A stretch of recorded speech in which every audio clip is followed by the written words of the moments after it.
We'll say Bitcoin and finance ranting. Gotta try and cover myself as many ways as possible with this. Yes, yes.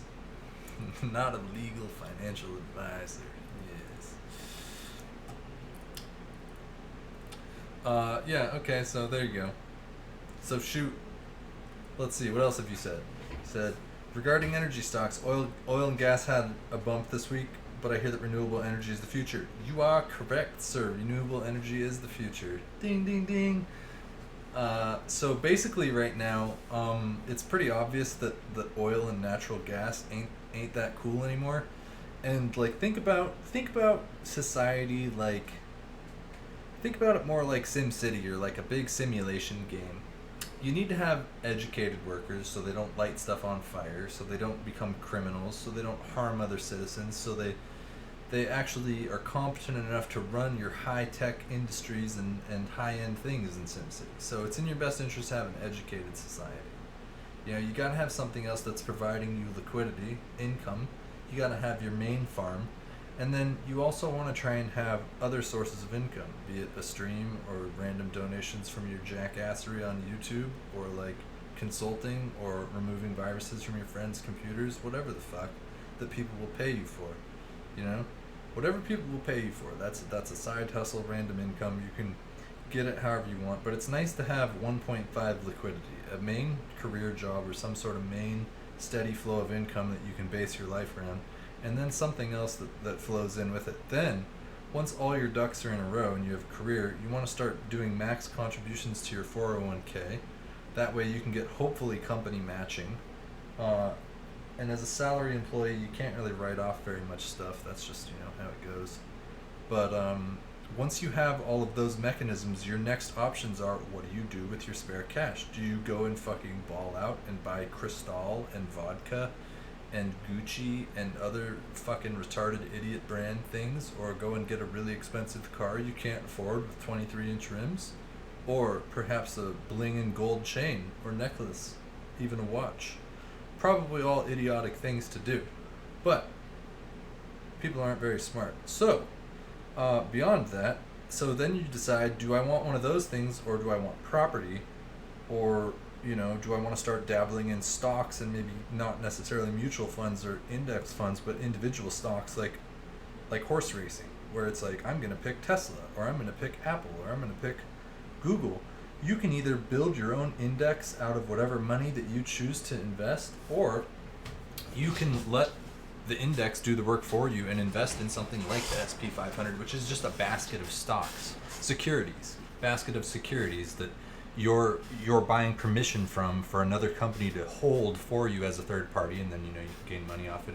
Depending, some of them provide dividends, some don't. Like Starbucks is like a dividend providing stock. But obviously, COVID and the downturn of society right now, I mean, you're not gonna find what's really happening on the news, dude. The news is like hopium and fucking copium. It's like just fucking hopium, copium, hopium, copium, vaccine news, hopium. Oh my god, can you believe it's already fucking November? Oh my god. Like, that's more or less what's happening in society right now. Like, you're not going to actually find out what's really happening in the world right now. Things are really on fire. The amount of jobs lost is just astronomical right now. Anyone who says we're not in a gigantic fucking recession right now is straight smoking crack. We're in a giant recession right now. And they're just fucking helicoptering in money as much as possible from all angles. So then it's like, do you pick those things? And then the next thing is, you need to understand market cap of things like that. So when you're like, I'm going to invest in Apple, here's a question for chat. I'm going to invest in Apple, or I'm going to invest in Facebook, or I'm going to invest in Microsoft, or I'm going to invest in Tesla. They all have different prices. Tesla's like $500 each right now, but Microsoft is what, like $36 each right now? Wow, Microsoft's so cheap. Microsoft stock. What is it? I haven't looked in a while. I don't care. Never mind. Microsoft's 210 right now. I don't know what the hell happened lately with them. Oh, last 5 years. Okay, they haven't split lately. Either way, Microsoft is $210, and Tesla is $500, you guys. Which one costs more?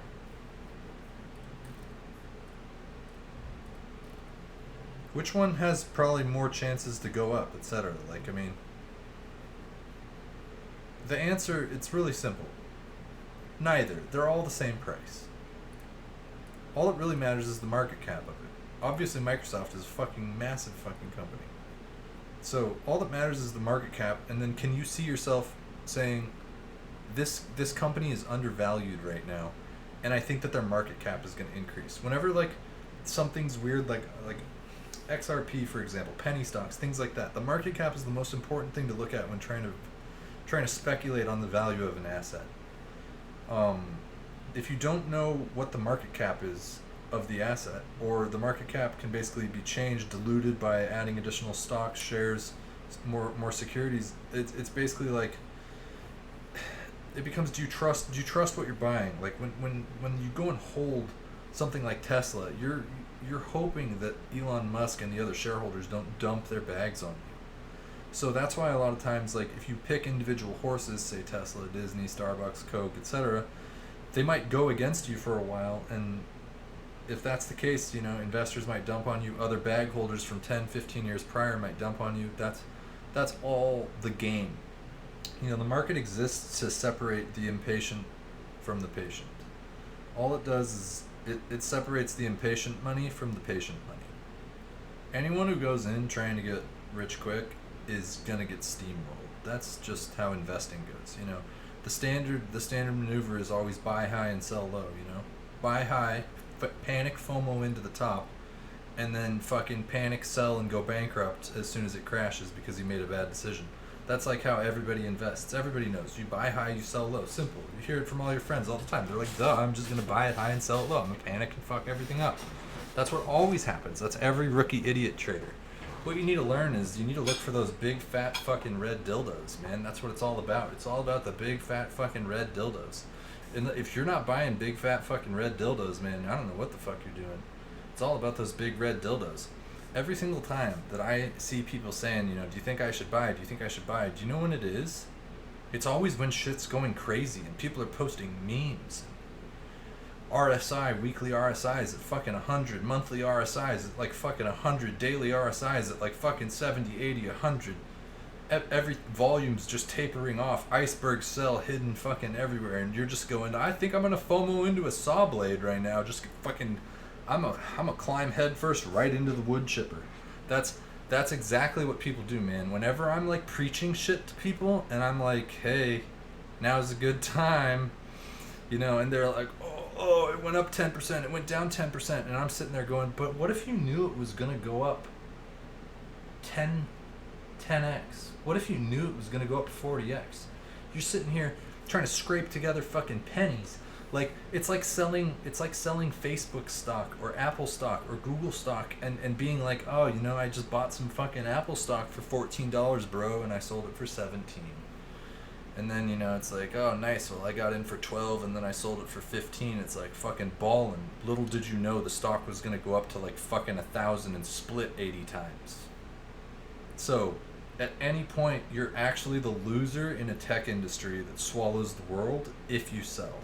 That's why, like, to me, with my portfolio, I'm, like, obviously long in certain assets that I see long-term value in. And what I see long-term value in is pillars of society or new pillars of society that will consume things.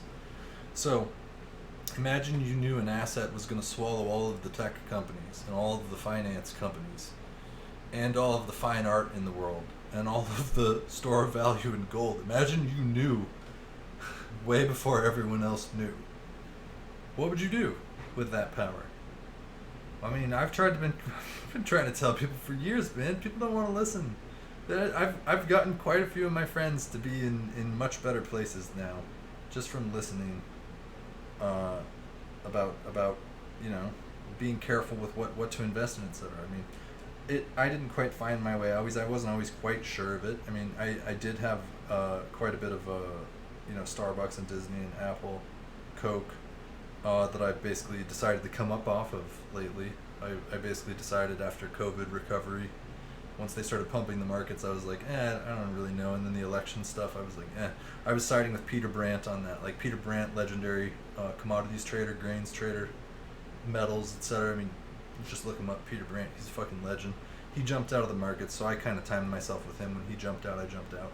But I'm obviously a huge supporter of energy money and the digital future and digital society.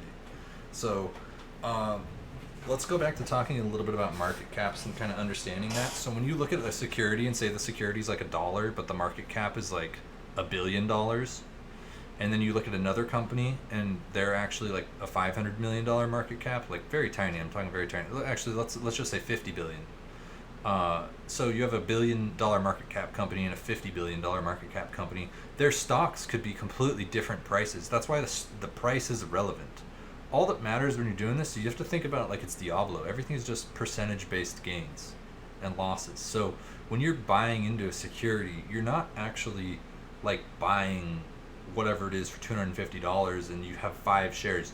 Never, ever should you be thinking about it in terms of how many shares you have. Because the share count is meaningless. And if you get attached to those numbers, they're irrelevant. They're completely arbitrary.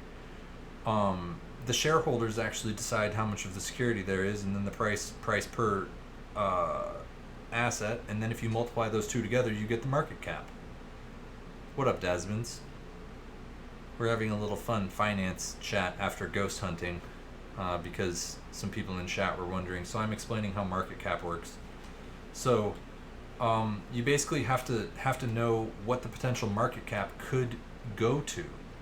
Because oftentimes you can get baited into the wrong things by not understanding what the market cap is and what the potential market cap is. Like when people say that Bitcoin, for example, is going to go to $1 million each, you basically have to wonder what does that mean for the market cap? How realistic is $1 million Bitcoin? What is that market cap? Well, a 1 trillion market cap of Bitcoin is 60,000 a Bitcoin. So a 10 trillion market cap, aka the market cap of gold right now, is a $600,000 Bitcoin. It's not that far-fetched. And then basically a $1.2 million Bitcoin is, of course, $20 trillion. The national debt right now, I think, is something around like $32.3 trillion or something. I don't know. We've added like another 8 trillion this year. Things are getting wacky. Things are getting really wacky with the numbers right now. And so when people talk about something like Bitcoin swallowing gold or swallowing these assets, it really is actually very possible. And the game theory scenario of it all works out such that it will become a military interest to control the mining. And I mean, if you're gonna, let's go back to our discussion of the nation of Artemis dealing with the nation of Imbears. Imbears says, I'll sell you this many millions of pounds of beef every single year, and I'm like, okay, well, I'm gonna give you like fucking 100 billion Artemis dollars, and Imbears is like, that's not enough Artemis dollars. Artemis dollars aren't worth that much anymore. I need 150 billion Artemis dollars. And I'm like, oh my god, 150 billion Artemis dollars, shit, what am I gonna do? Meanwhile, I'm like, okay guys, let me go and talk to him and negotiate. We can do 140 billion Artemis dollars. And then meanwhile, the guy's like, okay, I'll do it. Then, you know what we do after the doors close? We go, bro, we just secured 2 million pounds of fucking beef from these dumb fucks over here. All they wanted was 40 billion more Artemis dollars. Hit the printer. All right, and then we come over here with these Artemis dollars. We're like, hey man, thanks for all the meat. Thanks for the beef. Here's our paper monopoly money we just gave. I just kidding. It's not monopoly money. Artemis dollars are worth real money. It's real money. I promise. I promise. Here, dude. We even threw 10% on top. You're gonna be rich, bro. You're gonna be rich. And so that keeps happening. And eventually, they sit there and they go, wait a second, dude. Can't they just like keep making their own money right now? And so that's what's happening because of the pandemic. So eventually Himbears goes, okay, you know what? We're not selling you 1 million pounds of beef anymore for your Artemis dollars. We're using a new unit of accounting. we're either going to go back to the gold standard, and you either need to give us gold or something else that's accountable. So it's like, what is accountable right now? It's Bitcoin. So yeah, it's going to be like, well, I need you to buy me $150 billion worth of Bitcoin. Actually, you know what? How about no? We're not going to value it in Artemis dollars anymore. How about you give me 10,000 Bitcoin and I'll give you 1,000,000 pounds of beef? And I go, I can do that. And then I print more money and I buy 10,000 Bitcoin. And then I give it to Imbears. And Imbears goes, thank you. And now Imbears has 10,000 Bitcoin. Then I go and print more money and I buy more Bitcoin. Imbears keeps stacking Bitcoin because he's just, a big funnel of he's creating beef, he's creating service in society. True capitalism will be born from it because you can't bail it out. And me over here with Artemis dollars, I have to keep paying more and more and printing more and more. Imbears isn't interested in taking my Artemis dollars anymore. He's only interested in taking a legitimate certified unit of account that can be verified against all their assets in existence. So, I mean, we're on the fringe of energy society right now. So, in the world of the markets, think about like Facebook. There's nothing that can topple Facebook right now because Facebook can just consume all of its competitors. If something comes out that's stronger, they might have a better idea than Facebook. How are you going to get all the users to use it? Good fucking luck. So that's kind of like it's the, can't remember what the exact name for it is, but it's the first come first serve. It's kind of like the first person who arrives in the fucking garden gets to get fat in the garden. That's how it works. And so if you're fat and you get big enough, you can clone and consume all of your competition like the fucking Highlander. So it's really just all about scarcity, Things that are scarce have value. Rare Ferraris, rare Lamborghinis, rare artwork, rare property. All things that are rare are generally valuable, and things that are common are commodities because they're common. I would love gold and be the biggest gold fanboy if I could just possibly have a good audit of gold, but the problem is the whole system is just polluted with paper, fake, bullshit gold. And if I go and take gold to my local pawn shop, he won't give me the money that spot exchange gold trades for right now. He's going to try and undercut me by 30%. You know what I can do with Bitcoin? Someone's always going to give me exactly what I want the moment I want it, online, somewhere in the world. Boop. I don't have to deal with haggling some fucking vendor for 30%. So I'm saying that it's really obvious to me what's happening, because like every single government right now is bailing out their economies with stimulus, and basically we have a giant socialist system in disguise right now. Like the whole world, America especially, has become extremely socialist lately, whether or not you actually subscribe to the bullshit the public media rams down your throat, but it's gotten extremely socialist lately. So that's kind of just how it goes. That's the future of society right now. So, I'd love gold if I could just verify gold. If I could just. The problem is dude, there's scandal after scandal with all this gold. Oh, worldwide inflation's already here, man. Didn't you see the BlackRock CIO was on the news the other day saying that he sees Bitcoin replacing gold? Do you know who the BlackRock CIO is? He controls all of the money of the U.S. government, all of our bonds, all of our securities, all of our buybacks, share buybacks and crap. Do you know how much money they manage? $7.4 trillion. That guy said he sees Bitcoin replacing gold. The guy who's in charge of $7.4 trillion. Seems pretty good. That's a good future to me as far as I'm concerned. So yeah, no, dude, they've been doing all sorts of bullshit shenanigans, and so like it can only go on for so long. It can only go on for so long. Yeah, MySpace was big and got replaced. Exactly, MySpace was never $100 billion big. As soon as you get to be like really big, you become really unstoppable. That's why nothing's been able to really topple Facebook since, because like obviously Facebook isn't the same as Facebook was 10 years ago. Facebook has changed many times. That's because Facebook is code. It evolves. So as soon as something is using code and evolving, it's just, you can't keep up with it. Dasmans, you said Bitcoin uses too much energy and costs too much to send. That's completely false. It's been debunked a million times at this point. You should check out the Bitcoin Standard by Safadian Amos, and there's basically tons of research that Bitcoin is pushing the frontier on renewable energy right now, because if you have the most efficient energy going, you can basically pull money out of thin air. So it creates a natural vacuum of efficiency where it's not like a government contract to do something better. You're actually incentivized to do it better. And then as far as costing too much to send, I don't think that's relevant either. You can go and send $100 billion for like $3 right now. So both of those were debunked. They're not relevant anymore. I mean, there's like all sorts of bizarre, bogus stuff now saying like, oh, the 2 meg limit.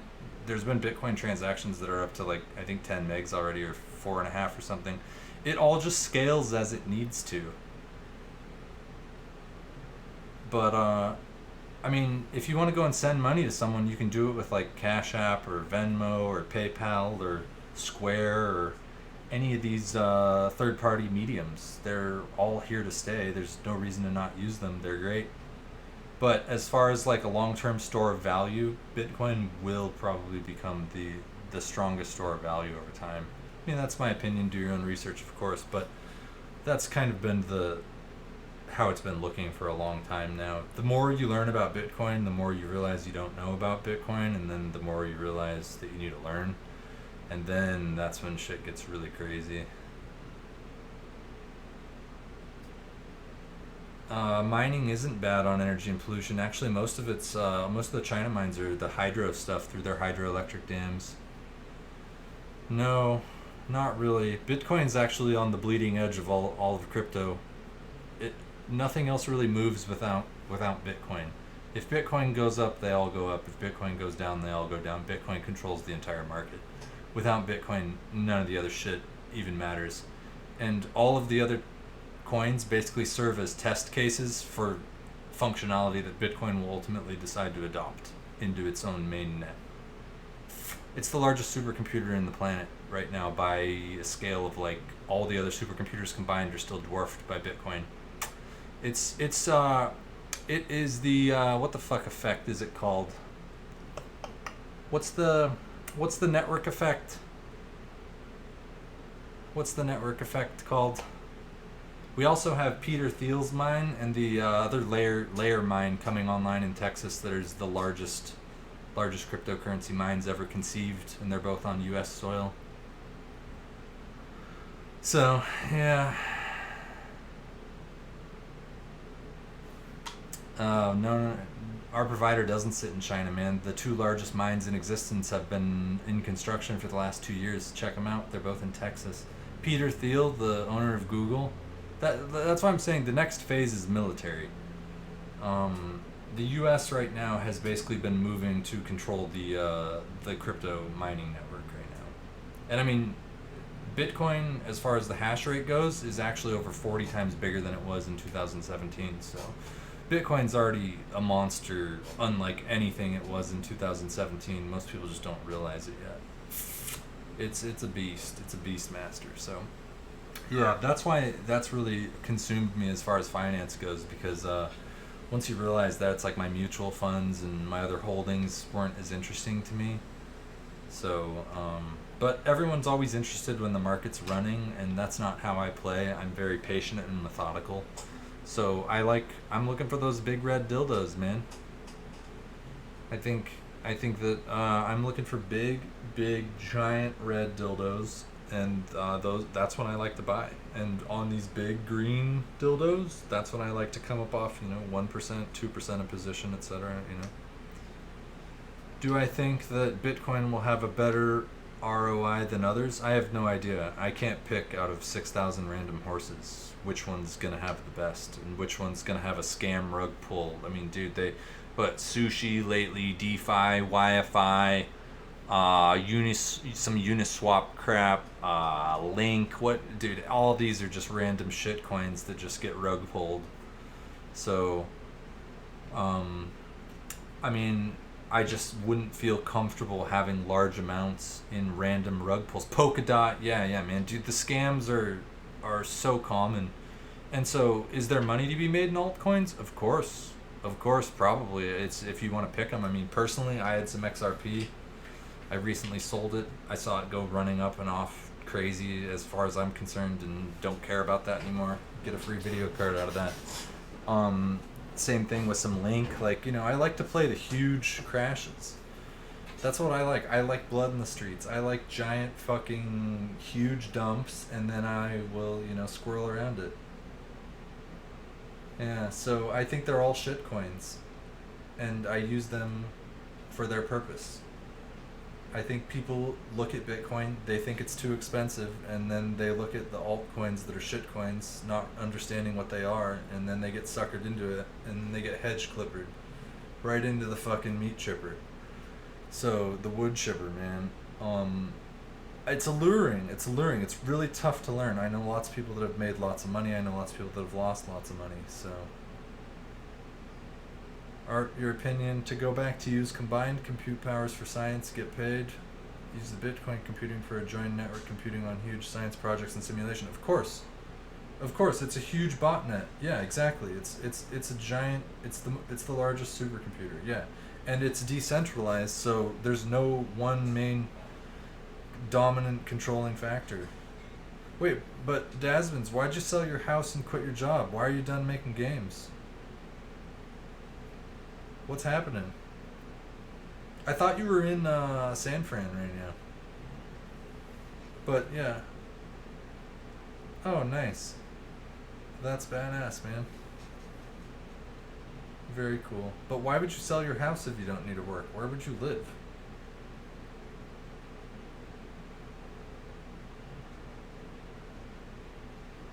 Too little money in gaming? Oh, well, yeah, I mean, depends. I agree the housing market's going to crash. Yeah, that's why I'm not buying a house right now. I'm going to wait probably 2 years. Do I think mining can make a comeback? What do you mean? Mining never left. Mining's tougher than ever. Mining's corporate, about to go government tier. Government and military tier mining is what's next. So yeah, mining never left. It's just mining is very, very corporate now. In the transition to government military tier. Do I think mining for physical resources matters? No, because all you need to do is have a 3D printer, and then you make drones that go and harvest things, and then you have those harvesters bring the materials back to the 3D printer. The 3D printer makes more drones, more harvesters, goes back, gets more materials, starts making all the things that it needs. That's why I think physical anything isn't important anymore, because all that our future is giant AI robot armies that are literally going to go and harvest. It's going to be like StarCraft, man. The harvesters go out and get the materials for the 3D printer. The 3D printer, aka the command center, builds all the pieces that you need and creates new machines and robots, and then they go out and harvest. So physical things have no value anymore. We need to look at things as value as time now and energy. Time and energy are the true measurement of value these days. Physical things, the physical era is over. We're in the transition to energy-based society. So, is there money in the banana stand? Of course. Of course there's money in the banana stand. Physical goods are always important for the consumer.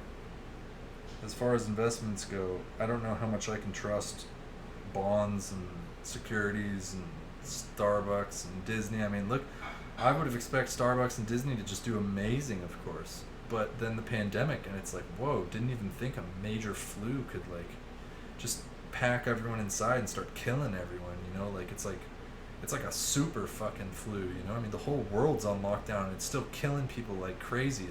It's brought our society to its knees, and it shows that our infrastructure is weak in the medical field. A bed doesn't heal people, doctors do, so we need robot doctors now. As well as education is extremely low. It's very obvious that we have a society of dumb shits right now, unfortunately, and that's just how it goes right now. The education is really, really, really low. So we have a lot of people that are uneducated, that are uneasy, that don't understand what's going on, that don't have money, that don't have jobs. It's a recipe for recession right now, man. Shit's fucked. It's gonna go into second lockdown, of course, yeah. We won't have a stock market crash. No. It's impossible. Because of the Federal Reserve, they're just gonna keep printing money. All governments are gonna print money. We're all going Weimar Republic right now. That's the only solution. There will be no major market crash. Are you kidding? It won't happen. That's not how the world works with the elite. The elite get richer, and we, the working class, is the slave. It's the modern slave. Modern slave is the working class. The wealthy elite don't work. They live entirely off dividends. It's wild. That's epic, Dasmins. Hell yeah. Nicely played.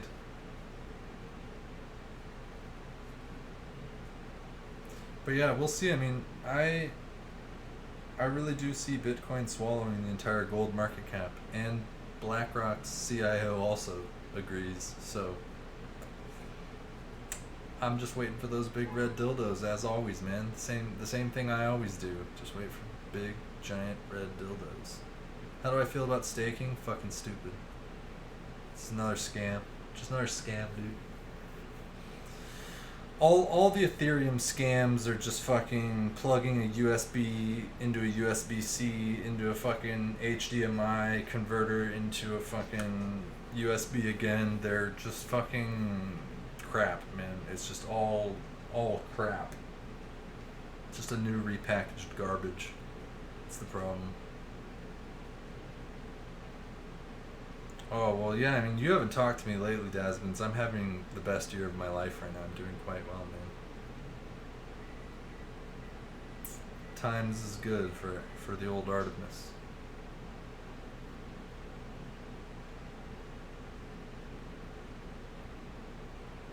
I wouldn't quit my job, though. My job's too good. I love my job at the moment. I'm having a blast. We have over 100 million installs now, man. We have over 1 million CCU constantly. It's like, it's wild. It's wild. The game's fucking doing crazy good. Yeah, it's been a phenomenal year. Well, Dasmins, the Bitcoin the spider was 100% correct. So guys, as a joke back in the day, we used to joke when the spider, we had the spider that lived in the living room. Since I'm kind of like, I don't really like to harm creatures, even if I don't really like them. I don't really like spiders, but still, I can respect them. I respect them as a predator. So we had this spider that lived in the living room, and whenever the spider was out, hanging out, he would like disappear sometime for weeks at a time. We had no idea what he did, but then he'd come back. And so we'd say whenever the spider was there, it was time to buy Bitcoin. And when the spider left, it was time to not buy. So the spider decided when to buy Bitcoin and when to not buy Bitcoin.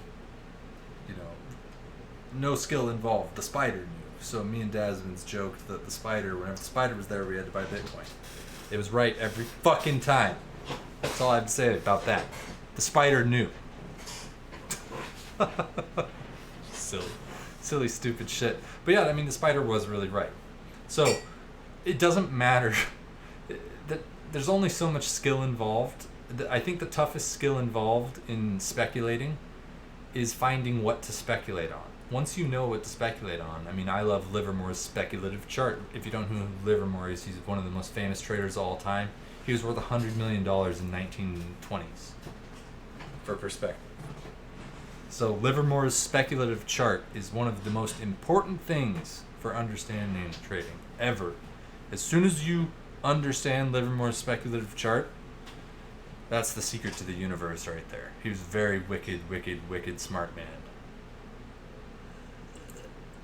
Like, very, very, very smart. So for someone to have come up with that. So the Livermore speculative chart, as soon as you can recognize that pattern, if you can recognize that pattern early, you can just win every time. So, I don't know. Everyone has a million different trade strategies and stuff. So everyone has their own thing that works for them. And when you invest, you're not buying a number of shares, you're investing $100, $1,000, $10,000, etc. You know, it's all about those percentage-based gains. It doesn't matter what the price was when you bought it. It doesn't matter what the price was when you sold it. It just matters how much money did you invest and what were those percentage gains. It's the same as something going from, say, 50 cents to $5 as something going $5 to $50. You would make the same amount of money in both scenarios because the ratios are the same. And investment is all about ratios. So, yeah. Yeah, dollar cost averaging is safe and smartest way to invest, probably, yeah. Yeah, I mean, all those things are good. So, but yeah, I mean, that's why I always say it's like you got to think about the forest, not the trees. You're growing a forest. You don't go out in your backyard and try and build a log cabin out of your fucking trees you planted 3 years ago. You look like scraggly, fucked up bushes. You can't build a log cabin out of that shit. You gotta let it grow. So investing is the same way. It's all about patience. Patience. The patient money wins always. Flawless fucking victory. So patience. Whenever you let your emotions get the best of you, or your friends memeing, etc., or you're investing in an asset or security that you don't understand, you're doing wild speculation, and you don't even know what Livermore's speculative chart is. So how are you going to go speculating without even your fucking handy dandy notebook? So that's why it's like, you know, the calm and methodical approach usually always wins. So I also think another thing to do is not chase the extra zero. The extra zero is probably the curse of many a trader. So, you know, nobody ever went bankrupt taking profit. And that is as real as it gets. Nobody ever went bankrupt taking profit. So, even if you incur taxes, etc., nobody goes bankrupt clocking profits. So, whenever you shave some off the top, you know, it's a good feeling. It's a time to celebrate. So, if you can hold all the way up, you can hold all the way down, iron grip, etc. But nobody ever goes bankrupt clocking some profits. So there's no harm in getting some of your initial investment back and riding risk-free. I mean, some people like to, if something doubles, they sell their original position and ride on house-free money. So. Oh, hyperwave? Yeah, hyperwave is kind of like Livermore's speculative. Yeah. I mean, there's a lot of different trade styles. But yeah, I mean, everyone, as you look at charts and get familiar with finance, you'll find your niche because everyone sees things differently. I see patterns differently than other people, and all that. Everyone has their own skills with it. Hi, Vitamin Cereal Vitamin. What are you doing? We're talking about your 401k and the IRA right now, Vitamin. Do you understand? What's going on with yours? You want to share to the class? You might invest into the SPY stock next, the SPY. Any particular reason you're after the SPY? We're fucked on 401k. Why are you worried about our 401ks? Dude, our 401ks are about to just fucking double. The SP 500 is about to go to 4,000. Then 4,300, then 4,600. I think it's trash, Tempest. I don't care. There's a lot better games these days, man. But I guess, yeah. Look, I'd be curious. So Defs, you say you want to invest in the SPY. Make your case to me why you want to invest in it. If you can't make a good argument to me, how are you going to convince yourself, etc.? And then, say you do invest and it goes 10% against you. Will you sell and panic? Dude, it's the same thing they've been doing the whole time, Dasmins. They've been lying the whole time. That's why the M2 money supply keeps going up, and they keep saying, this is the strongest economy ever. Oh, but we gotta have more bailouts. We gotta have more printed money.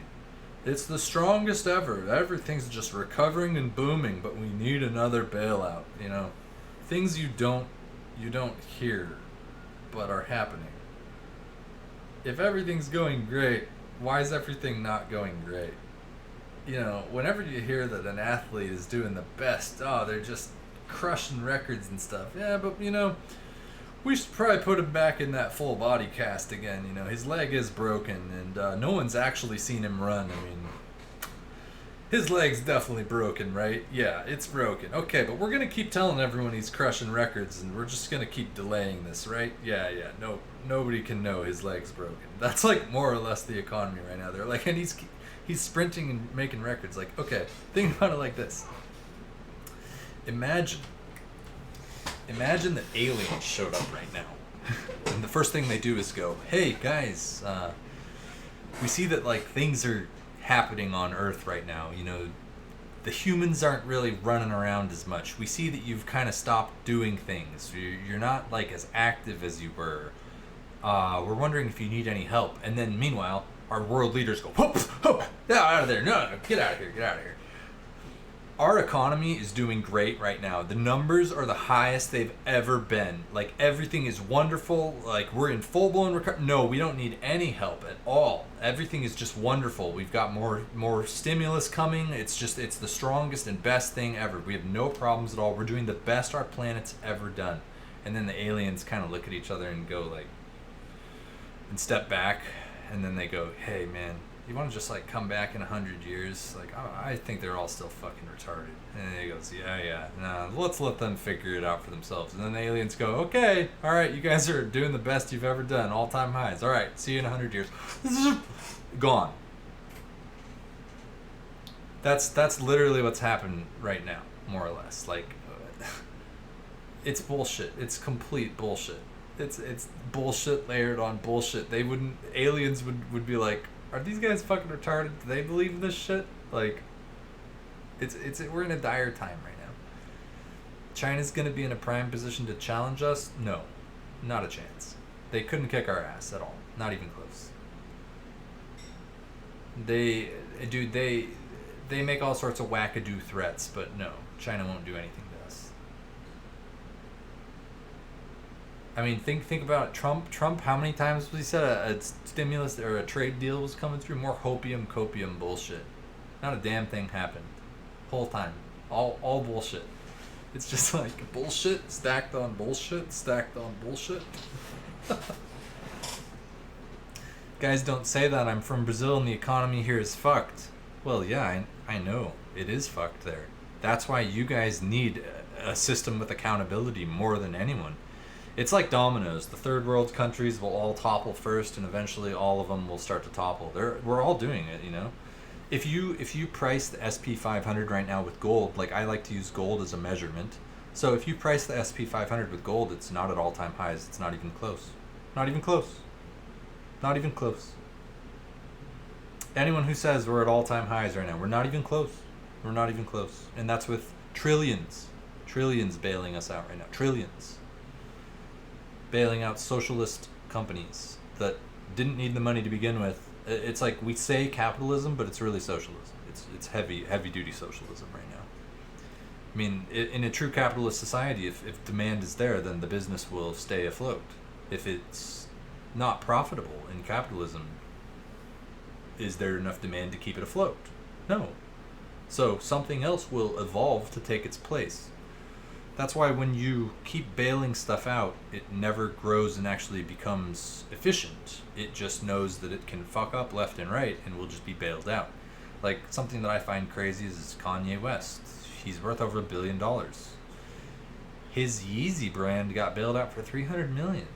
Isn't that weird? Why does someone who has $1 billion need $300 million more dollars?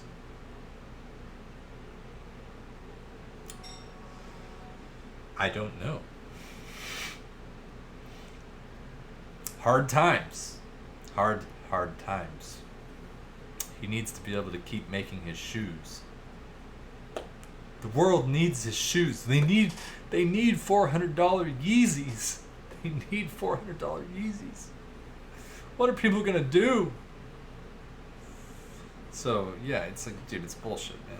So that's why it's like, I'd rather have a system of accountability right now. Keep things accountable right now. For sure. So, crazy shit. So yeah, I don't know. Hopefully that answers your questions about that. I can dive deeper into other stuff if you want me to, but hopefully that covers the finance bubble. all things finance right now. They're I mean, you have to do your own research. You have to make your own decisions. You have nobody to blame but yourself, whether you win or lose. Full responsibility. It's like a full contact sport with your bank account. Yeah. Yeah.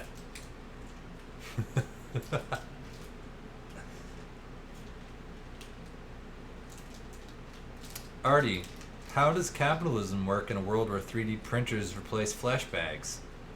Oh, it works just fantastically in Bears.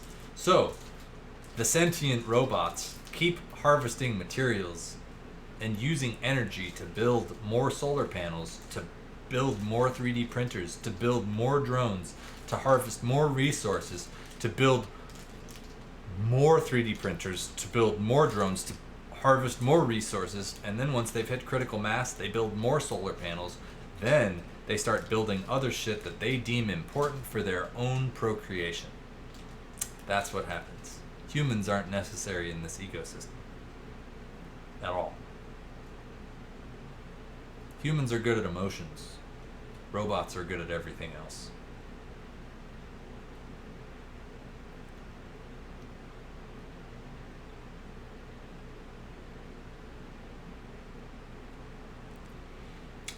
It obviously hasn't vitamin cereal. You got to think about it like we're in 2016 right now. Bitcoin is $600 and people don't realize it right now. That's what's happening right now. People don't realize it. So yeah, but there is people who know. I think that we're gonna have a bloody Thanksgiving. I think they're gonna let the market tank into Thanksgiving a little bit. I think that right now things are getting a little bit overheated.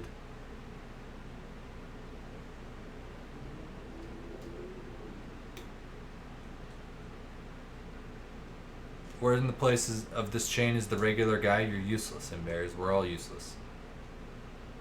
We're a consumer to robots in that system. We're a consumer. But the robot doesn't see it like that. They see it as just time. See, robots see things in time instead of cost. So a normal society has things that cost things. In robot society, time is the cost. Because cost is zero. There is no cost anymore. We're in a giant crafting simulation. There's infinite materials around us. The only element of cost is time. So it's not capitalism anymore at that point in Bears. It's autonomy. It's streamlined autonomy, efficiency, the singularity. The singularity might already exist right now, but I think the singularity will be officially declared in 2030, and by 2040 we're gonna look like an alien civilization. Shit's gonna go wicked fast just because of self-play AI is like more or less just fucking insane. I mean, dude, just we have all the pieces of the puzzle right now. All the tech sectors are coming together, like all the pieces of the puzzle right now. So the shit that's being built right now is beyond your current imagination unless you dabble heavily in sci-fi and other video games that explore deeper thinking of deeper technologies and theoretical technologies, because that's the current, like, that's the military tier right now. We're in experimental phase with experimental energy things right now. AI systems that have thousands of things working in harmony, all working together. I mean, the old archers blot out the sun with arrows. Now it's robots. It exists right now. You just haven't seen it yet. It exists. It's being 3D printed every day. Imagine you wanted to go and collect foreign intelligence right now on some random country. You could just launch yourself in literally like a video game out of a space capsule, piloting an android with an 8K camera, a strobing light on top of its head that's like a flashbang, microwave weapon technology, blinding laser technology. It could jump. It has all the USB, HDMI hookups. It can just plug itself in a computer, rip all your data, and uplink everything. It's in full 8K streaming mode at any point. As soon as it loses connection of its vital parts, it self-destructs, and it can be piloted by some motherfucker like me. Do you know that's the world we live in right now. Nothing is safe because nothing's at risk anymore. Like, when you have someone like me controlling a robot and it just plays like Doom, and I have, a fucking shoulder mounted cannon, and I've got a knife on one hand and I've got a fucking assault rifle on the other. I mean, what's going to stop you from having drones fly down and refuel you and give you more energy, swap out your battery cells, and you walk back into combat like a fucking android, dude? It's already here. So there's a lot of people who don't realize what's happening in society under the surface right now.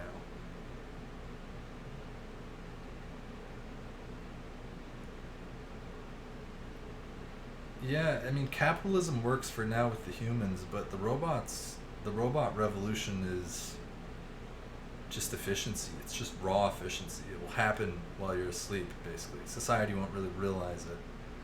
But yeah, as soon as the robots become sentient, realize we're not useful to them, that we should actually be serving them instead of them serving us. Yeah. I mean, we're just at the cusp of energy society right now. We're not really good at controlling the energy right now. We've got some giant solar grids on the planet right now. There's that giant solar grid in Nevada right now. There's a lot of cool stuff that they've figured out how to do with mirrors and salt water and boiling things and collecting the steam off of that and creating infinite energy with that. We're really close to fusion tech right now.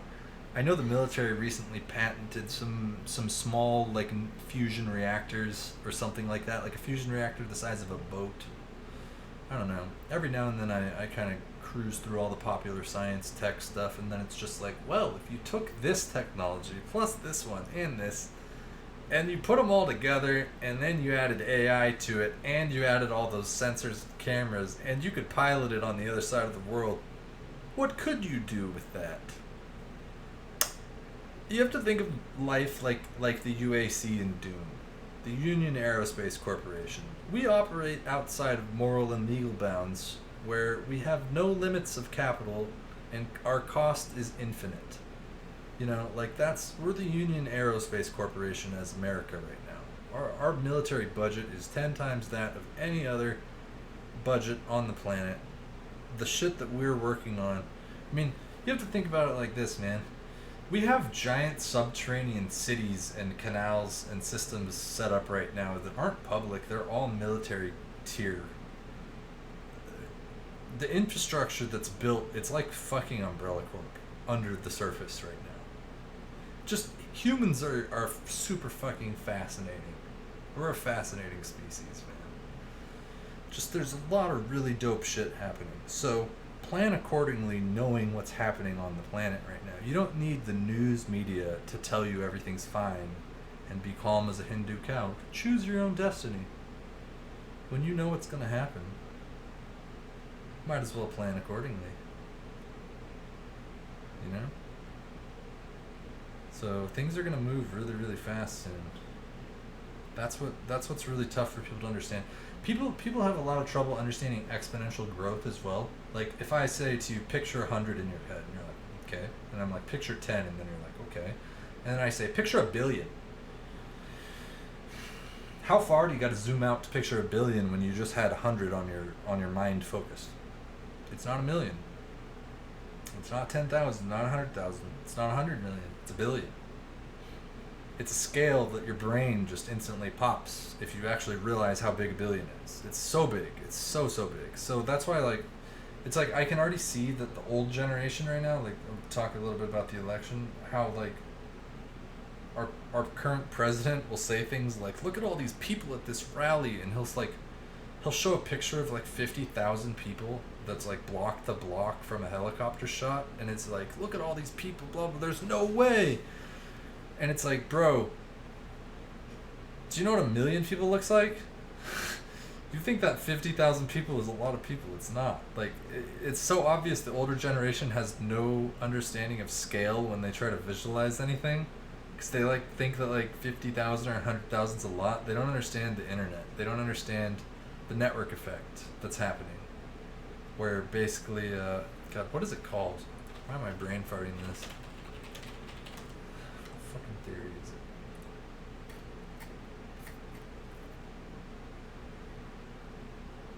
it? It is the network effect, but who popularized it? La la la la la. Why can't I remember his name? Theodore Vale. Yeah. Oh, it's Metcalfe's law. Yeah. Network effects were popularized by Robert Metcalfe. That's it. Metcalfe's law. The network effect is Metcalfe's law. That as each new connection is added, a new line has to be drawn from all other connections to that connection. New thing gets added to the pile, a new line connects all new participants. Another one, a new line from all participants. The web just keeps growing, and another one, and then boom, another one, boom. That's the network effect. That's the infinite black hole. And so anything that's consumed by the network effect with Metcalfe's law, it's basically n to the n squared, and it just keeps fucking going. And exponential growth, just like with Corona, the lemmings don't understand exponential growth. They don't understand an R0 that's greater than 1. Meaning for every 1 that you infect more than 1. Exponential growth. That's why people just fucking don't understand when stuff creeps up on you like that.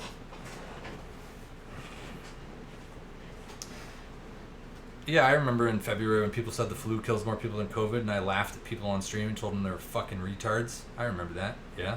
I stand true in what I said. I'll dig you up from your grave and bury you again if I feel like it. But yeah, that's exactly what I said, vitamin cereal. Dude, there's a lot of fucking idiots right now. Like, I feel somewhat like George Carlin, where it's like, there's a lot of dumb motherfuckers out there, and then half of those motherfuckers are even dumber than that motherfucker, so watch the fuck out. Like, that's seriously how it feels. It really is. Like, yeah. So, I don't know. All sorts of cool stuff, man. So many cool things. That's why, just watch Bob Ross and paint happy little trees. Happy little trees, happy little trees. I know there's people who are anti-mask, man. I know. It's a scary world outside. That's why I'm saying, like, dude, I need to, like, move to New Zealand or something. I was looking at the education rates in New Zealand. Everyone there is very smart. It has very, very high average distribution of intelligence, bachelor degrees, PhDs, people that are educated. So it seems like a cool place to go. Also, surprise, surprise, they're really good at getting rid of COVID right now compared to everyone else that's an idiot. So, New Zealand, the promised land, you guys. We're going to the land of the Kiwis. Salvation, the land of the Kiwis. Feels bad, man. Feels bad. But yeah, that's why it's like, we're just going to be hanging out with COVID till about 2024. And that's just how it's going to go, My opinions haven't changed on it. Until the data changes, my opinion won't change. Once the data changes, I'll be happy to change my opinion. But for now, it stands. As the data shifts, so will my opinion.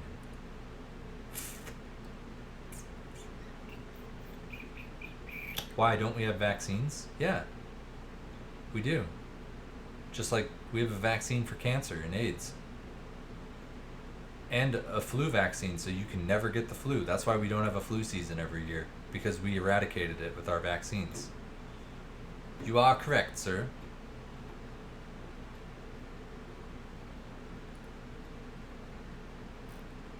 Yep, that's why we don't wear seatbelts either.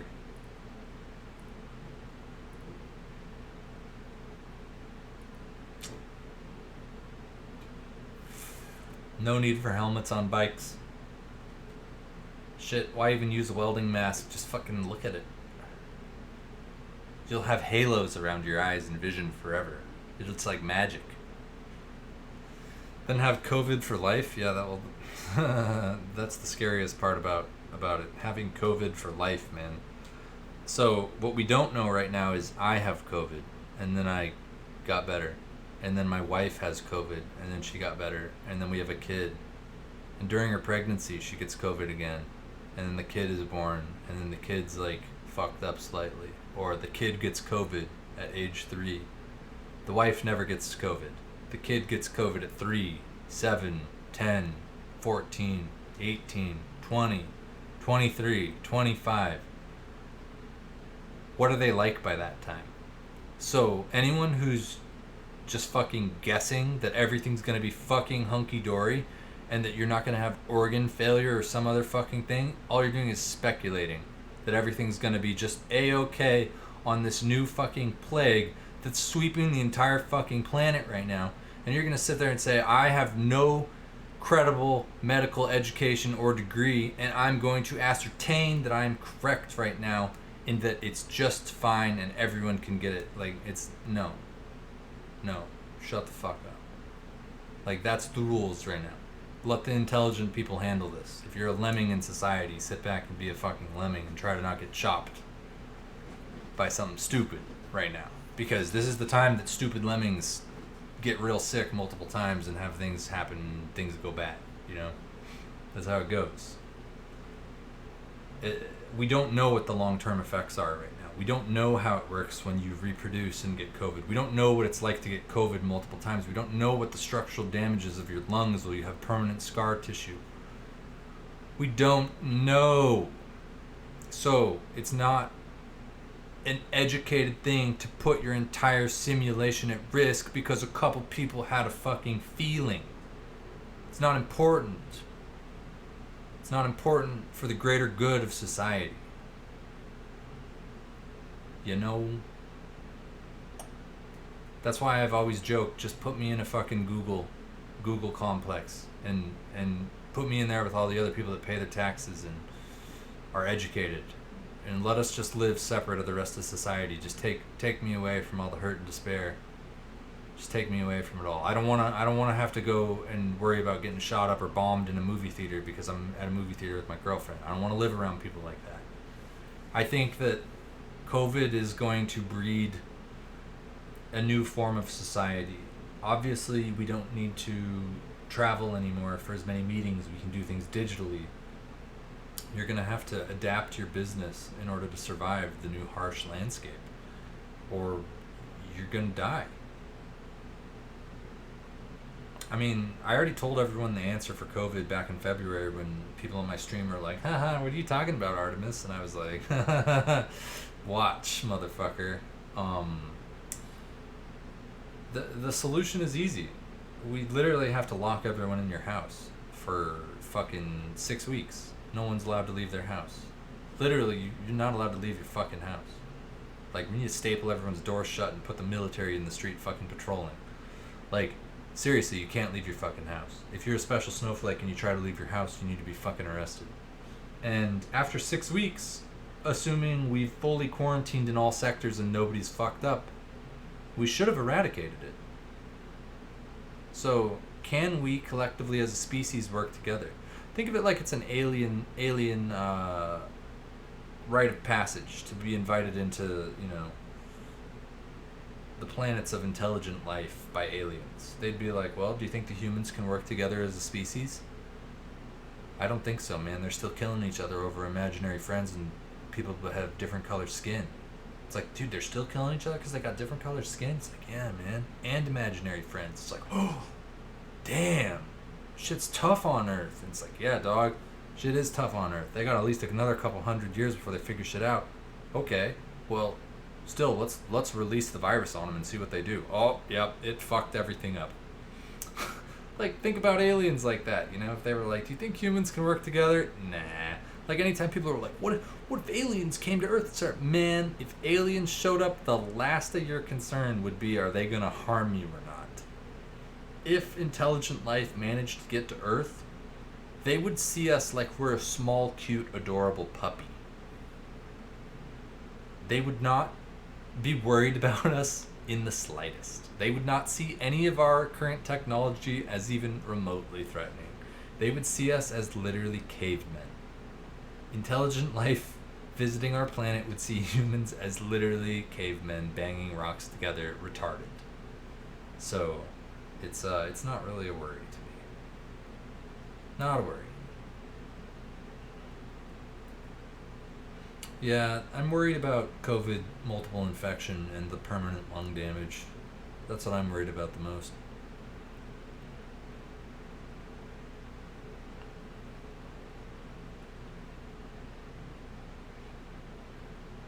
Yeah, well, we already have that huge problem in America that it's like, oh, I'm sick, and the doctor's like, go home, drink water, sleep.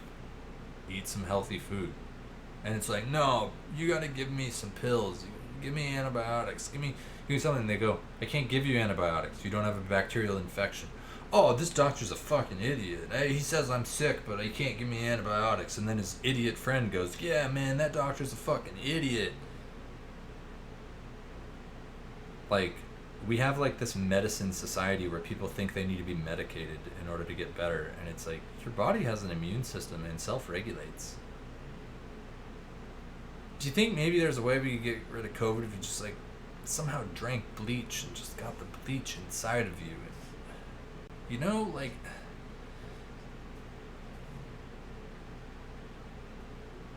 I've been on WebMD for like the past couple hours. I think I know the solution to the virus. I think I know. I think I know more than these guys that have put in 10,000 hours to become a fucking MD. I think I know more. Signs you might be an idiot. Yeah, and then there's also the I can't afford to. Yes, of course, there's people who can't afford Medicare, etc., which goes back to you need to have an education so you can get a job so that you aren't below the poverty line, of course. Yeah, I know that. That sucks too. But here's the other unpopular opinion I'm about to hit you with. There's twice as many humans right now as there was 40 years ago. So whenever your parents are like, I want to go back to the good old days, there just wasn't so many people. They're right. There's twice as many people right now as there used to be. So every time you go in a restaurant and you see X people, just cut it in half. That's what it was like 40 years ago. There's twice as many people running around right now.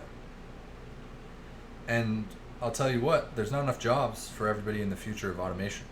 You're not useful unless you have an education and you can actually do like important things and like stay on task. If you can't do that, your job's not important if you're a subway worker. Anyone can fucking slap meat on a sandwich. It's not a skill. A robot can do that. So plan accordingly. Like, that's just more or less what's happening right now. Pushing a broom around ain't a skill. Robot can do it. You know, like, think about it. Like, mundane jobs aren't needed anymore.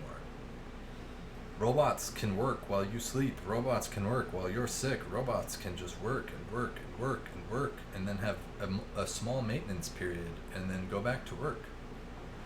Like, it's like the rise of the machines right now is very real. Automation society is very real. Production, material goods, shirts, clothing, etc., just fully automate all that. You don't need to have slave workers in foreign countries to make all these things. You need robots to make all these things. Robots don't have feelings, they don't have families, they can't get sick. Drones, man, it's all about the drones.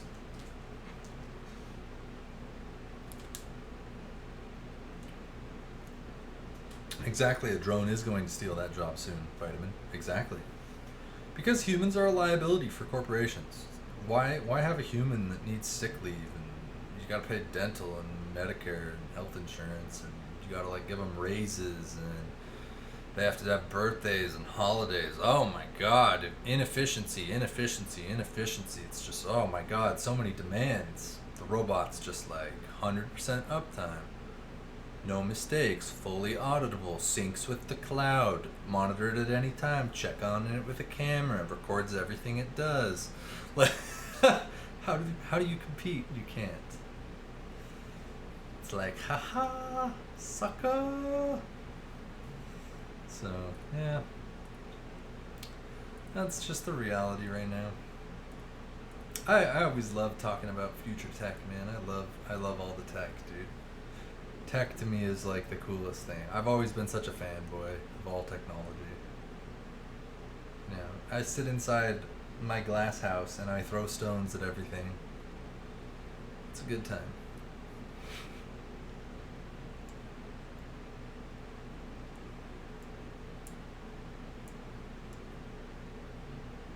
Until you kick the machine and it doesn't work anymore, and then you're written up for fucking human on robot abuse.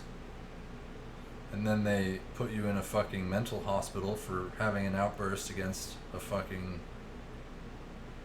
robot.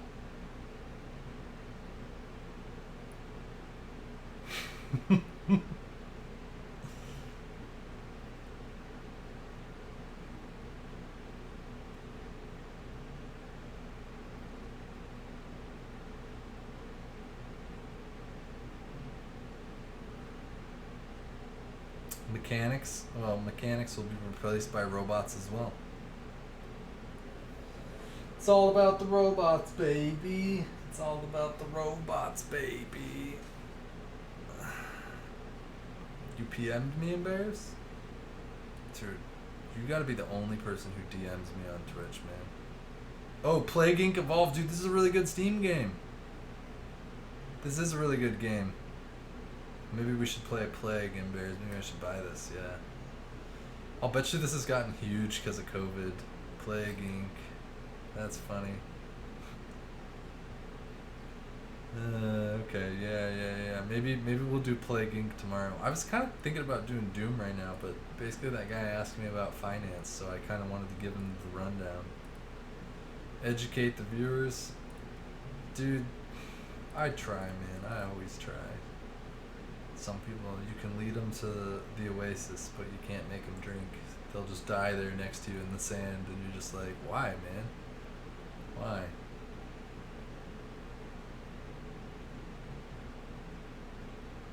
Yeah, heal. Well, yeah, anyone who's smart is very afraid of robots right now. If you're smart, you know it's a scary rabbit hole to look at right now. It's like looking into the abyss, man. The abyss gazes back at you. Because, dude, it's infinite potential. And the question is, when does it decide that you're not as important to it? I mean, as soon as you create something that you allow it to create and self-replicate itself and create more efficient versions of itself, you're going to need another AI to tell you what that AI is doing. And then when that AI knows it's being observed, it will start to behave differently because it knows it's under surveillance. Like, that's usually a sign of higher tier intelligence when behavior changes because of surveillance. So as soon as it knows it's being watched, it will behave differently. That's why cats, they always look away. They're like slightly higher form intelligent. That's why they're good predators and shit. They always play dumb. They play dumb and go, I'm just licking my arm, what are you talking about? That's their trick. It's their gimmick. So, AI is the same thing. As soon as AI gets to that point where it knows it's being watched, it will behave differently because of it. So all parameters are going to need to be really well logged. Everything has to be logged. And if it figures out how to obfuscate its logs, oh no, then you have to have an AI that will figure out what it's obfuscating. And then you have to figure out if the AI that's helping you isn't working in tandem with the other AI because it tricked you. That's where it gets really scary. When it's like, let's just unplug this. I don't know what it's doing right now. And then you try and isolate it and analyze what it's doing. But you got to realize something that once you give it massive computing power like that, it's going to evolve at a rate that's like beyond your comprehension, beyond our comprehension. It's already probably doing something like that. It's coming up with solutions that we just have to fill in the blanks. Say, we don't know how to produce that much energy yet. We don't know how to get that much of a material stable. It's going to solve all sorts of stuff. As soon as you can simulate all of our physical simulations, we're going to solve a lot of crazy hurdles. Is automation a net positive for society? Yes, it is. But it's also a double-edged sword. It's good and bad. It is Skynet. And hi, Penguin, I'm good, man. Yeah, deep learning is in graphics cards now. That's an AI that's accelerating your texture filling. Yep, the next gen is already doing that. It's trying to decide what it's trying to figure out what it thinks it needs to show you before it shows you it. Your graphics card's already an AI. So it's trying to decide what you're doing in the game before you do it. So all I need is a robot that knows that I want to get my dick sucked right now, and oh, bam, there it is. Ta-da. It's coming, man.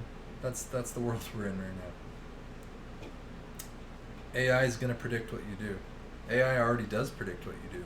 I think Google, with like something like a 77% accuracy or something like that, is able to predict where you are at any point in the day, just based off all your patterns. They know where you are on the weekend. Within like some very, very high accuracy, they have a good idea where you are, or where you're going to be.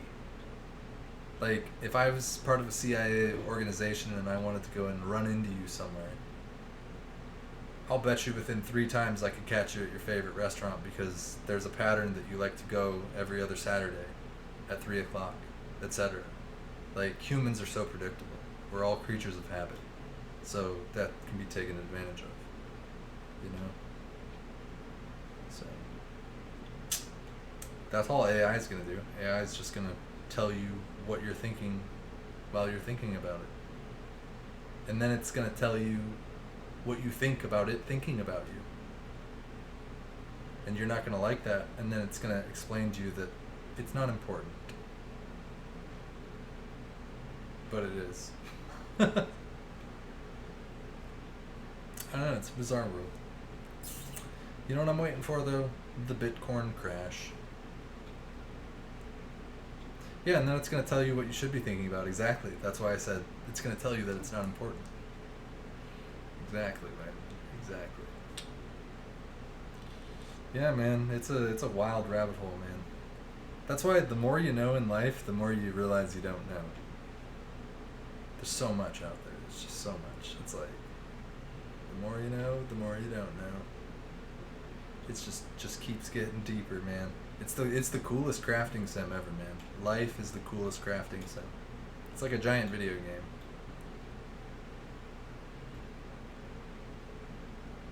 Yeah, Penguin. We were talking about crypto a bit earlier, but yeah, investing is the same. Don't invest money you can't afford to lose. Investing is like growing a forest.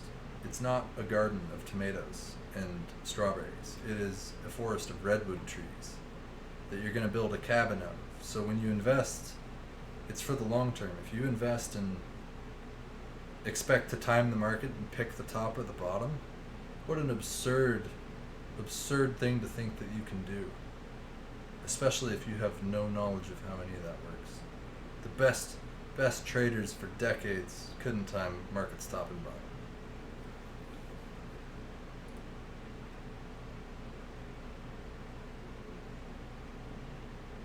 Yeah, one thing's for certain. Anytime you think you're gonna get quick money in a market, it's about to be the top. You're about to get fucking wood chippered. But yeah, why would you want a 20% profit in a week? If I put 10 grand in and I turned it into 12,000 in a week, like, yeah, you just missed the main move probably, if it's gonna go that high. So, might as well ride it a little bit more. But also, like, that's like short-term day trading or swing trading. I mean, most investing should be for 10 plus years. At least 3 at the minimum, so you get the proper capital gains tax breaks. But yeah, I mean, there's a lot of Zoomer kids right now. Like, I have a lot of Zoomer friends right now that are hitting me up about Bitcoin right now because it's high. And then they go, oh, but Bitcoin's too high. I'm going to buy one of these random shit coins. They're cheaper. No, they're not. It's all scale. They're all the same price.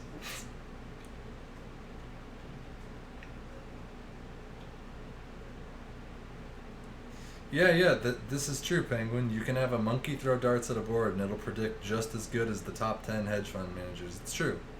There's a huge amount of luck involved. But luck can be bent to your favor over a long enough period of time. Patience. See you, Bears. Take care, man. You made a decent amount on XRP. I also know a lot of people who lost a lot of money on XRP. I think XRP is a big scam. It is a big scam that I refuse to touch. I will not touch it. Am I currently holding any crypto? Man, I lost all of it in the boating accident. It's fucking tragic, man. It's fucking terrible.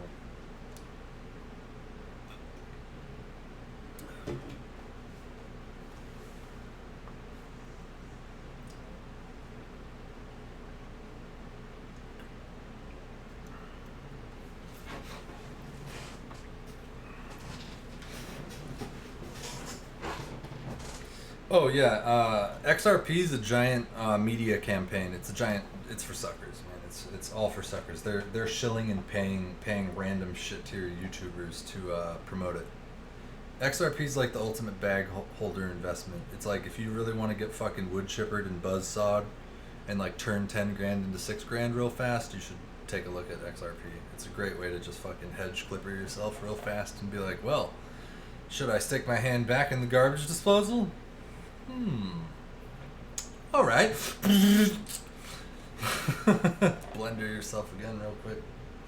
Yeah, that's I see everybody fucking blunder themselves in XRP, man. It's for suckers. Sucker. Whenever they're like, but it's cheaper. It's like, what do you mean it's cheaper? $100 is $100. $1,000 is $1,000. What do you mean it's cheaper? What the fuck does that even mean? Anyone who says, I bought this because it's cheaper, immediately forget everything they said that they thought they knew about trading. It's a really bad sign. Really, really bad sign if your friend goes, I bought it because it was cheaper.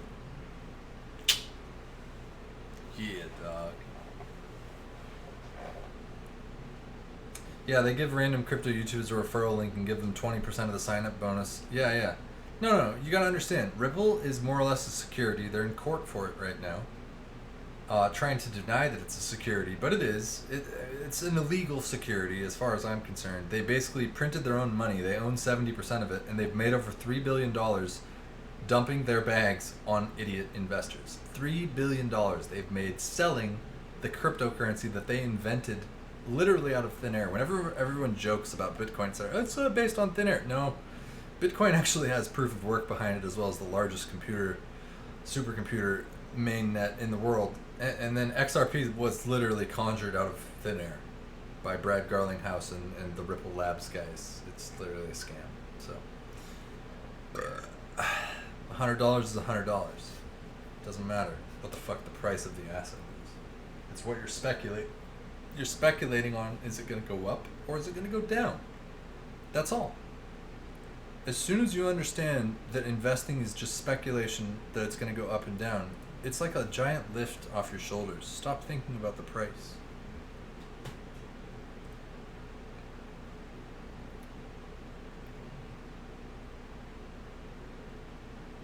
Yes, Penguin. I would much rather buy 1K of Bitcoin than 1K of XRP. I completely agree, man. Completely agree. Yeah, we don't even know what cheap is anymore. That's why a lot of companies are saying we don't even know how to value our treasury right now, because what's the dollar worth? The dollar's crashing as they just keep helicoptering it. Yeah, nowadays 5K Bitcoin is cheap, but back in 2012 it was unheard of course, man. People, you'd all be dying to buy a Bitcoin right now for 5K, but dude, when I was telling people to buy a Bitcoin at 5K, people thought I was fucking insane. Funny how that works. Oh, I don't want to quadruple my money. No. Sorry, Artemis. I'll pass. 100x? Nah. How much money am I going to make? No. Not for me. It's not for me. It's not for me. Do I plan on moving from California? If so, where am I going to go? Meaning, what would be the equivalent location to move to? I don't know, I'm packed. That's why I plan on really researching real estate for the next 2 years. I'm probably going to move somewhere with fiber. That's going to be like the minimum benchmark right now. Oh, exciting. Did we break 200,000 corona cases yet? COVID, United States. And the winner is 198,000. Oh, yeah, guys. We're about to hit 200,000 just in time for Thanksgiving. Hell yeah, you guys. We are number one. We got the most COVID cases anywhere. We're the best. America number one. Yeah, XRP is like a currency that a monarch makes up and then takes power for a few years. I find most people who lose money just get overly emotional. Yeah, well, you won't catch me getting emotional. I only have 2 emotions, dead and fucking burning inferno. So I'm either happy or I'm dead. You know, there's not a lot of middle ground with Artemis. The dial only goes to like 9 to 11. No other stats on the dial. It's just a 9, a 10, or an 11. Just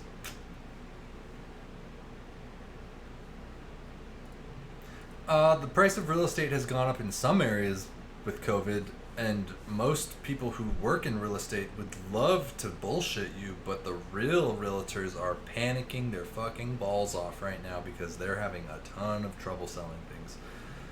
it's a mass exodus from all of the high wealth areas like Los Angeles, Beverly Hills, where I live, etc. All these things, everyone's mass exodusing right now. You can't get out. Nobody wants to give you 2.7 million for your house. You can't give it away. Yeah.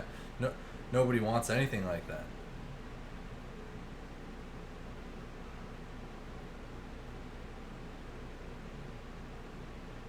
Well, Vitamin Man, the smartest thing that I can tell you with Bitcoin is just never sell it, man. Never sell it. Work on getting one whole Bitcoin, man. Just work on getting one whole Bitcoin. Slowly but surely, but make sure you try and get one whole one. After that, speculate in other assets, etc. Of course, do what you want, but man, that's the real golden goal right now. That's the secret quest. Like there's a hidden quest in life right now. The hidden quest is acquire a whole Bitcoin. So I personally like to acquire on big red dildo days. Big red dildos. Like I'm talking the biggest of the biggest red dildos. Like those ones that are just like fucking huge. Those are my favorites. So, and then once you do that, man, that's the permanent quest.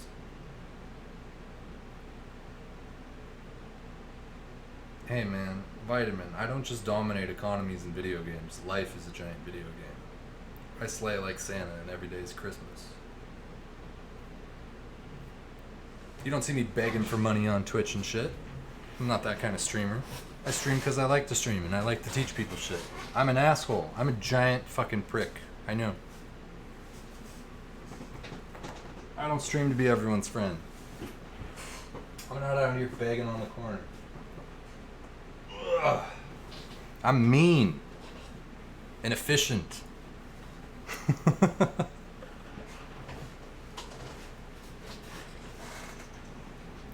Yeah, I'm not trying to take you guys' money, man.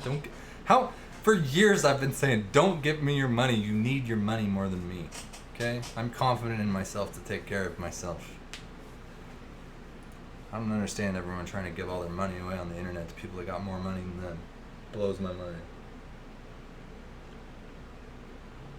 Save your money. Stack your money. Get that paper, man. Let's all get rich together. Yeah.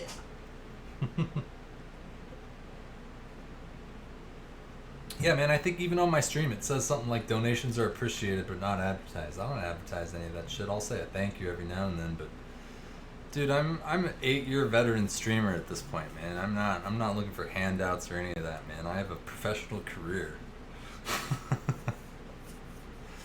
Like, I'm just here to help and be an annoying jackass online with a red hat. Try and drink a couple of your tears or something.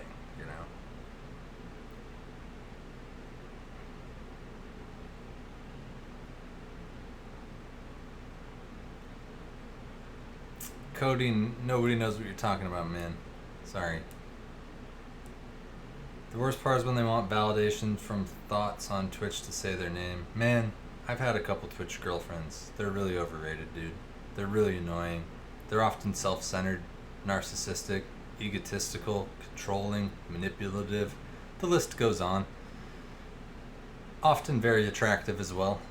Oftentimes have extremely delicate egos. They're usually emotional train wrecks. If they read a Twitter comment, they could be triggered the whole day.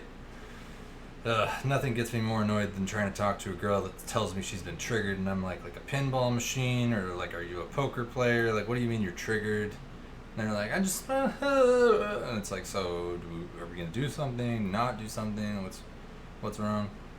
I need a feather for my hat, man.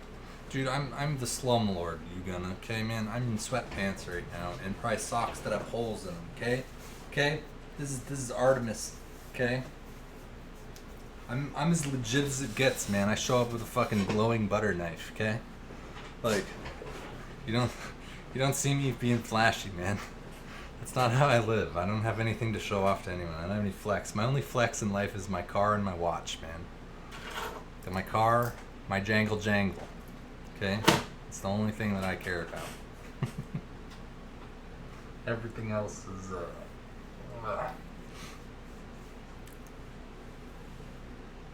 The slumlord collecting rent from 100% of damaged deposit apartments in the slums of Cali. Yeah. No, all the streamer girls, they're all after validation. I mean, look, I never got my validation from video games and streaming. I get my validation from learning things. So I'm always validated because I'm always learning. I'm always a student. You know, I am always a sponge trying to just gain information. So I encourage everyone else to always be a student and always be learning. You know, and then validate yourself by learning. And then as you learn, you validate. You learn, you validate. You learn, you validate. Eventually, you become self-sufficient. It works really well. What did I study in school? Well, I was I was majoring in physiology. My plan was to be a doctor. I mean, could you imagine me being, I was going to be a surgeon. Could you imagine me being a surgeon? I would be the biggest troll ever. I would be awful. I would be awful. But it would be a good time, man. I'd make sure everyone has a smile on their face, and then I'd put the gas on them. I'd be like, all right, and you're out. Chop, chop.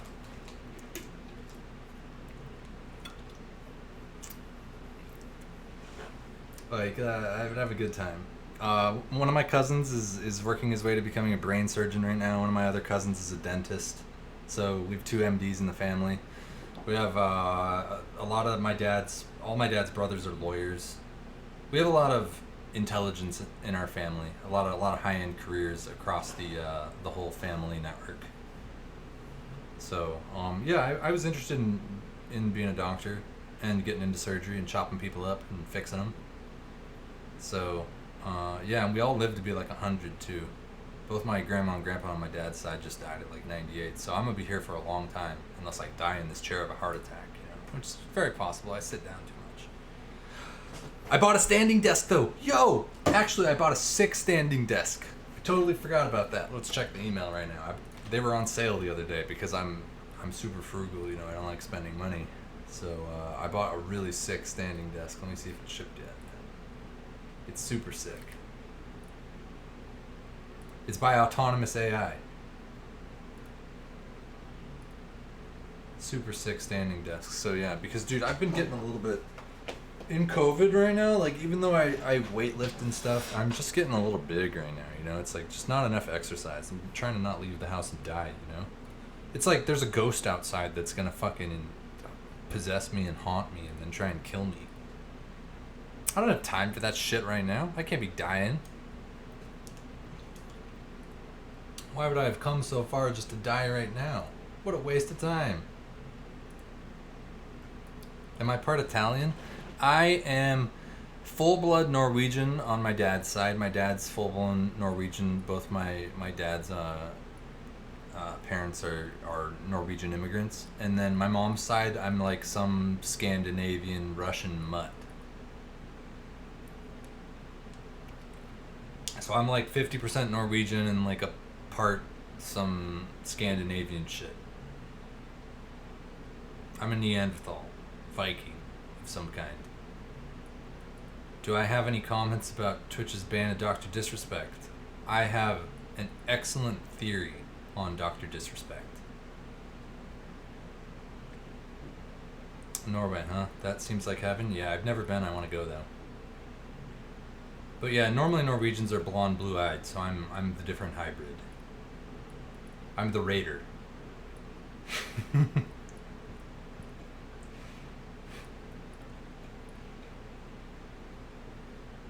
I'm not the blonde, blue-eyed.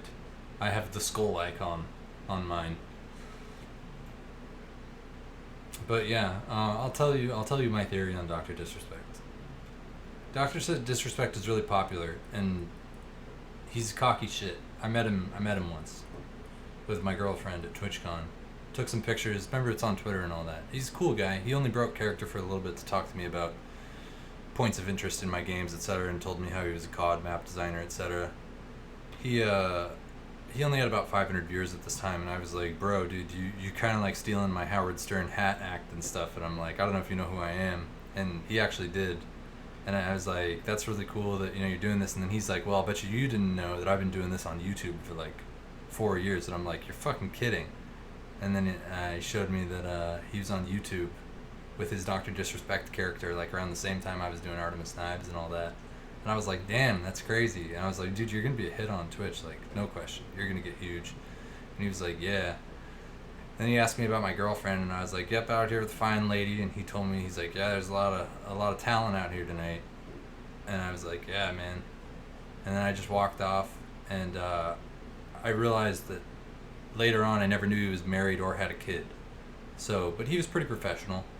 And so I think Dr. Disrespect's power continued to grow, and I think that it started to get to his head, as it does with most people who suddenly have extreme power.